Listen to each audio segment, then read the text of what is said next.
या ठिकाणी प्रत्येक कलाकाराला असं वाटतं की शिवरायांच्या वेशभूषेमध्ये रंगभूषेमध्ये जावं. मी त्याला अपवाद नाहीये. शिवरायांचा वैचारिक वारस असल्याने आज कलाकार या नात्याने मी छत्रपती शिवाजी महाराजांच्या त्या रंगभूषेमध्ये आज सर्वांना शुभेच्छा द्यायला आलो.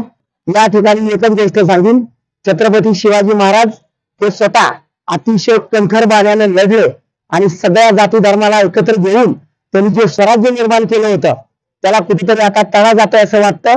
कारण स्वराज्य निर्माण करणारे छत्रपती शिवाजी महाराज हेच खरे आयडॉल होते, आदर्श होते विश्वरत्न डॉक्टर बाबासाहेब आंबेडकरांचे. आणि जे संविधान बाबासाहेबांनी लिहिलं त्याच्या पाठीमागे जो गाभा आहे तो छत्रपती शिवाजी महाराजांचा आहे. तो आपण विचारता का म्हणे.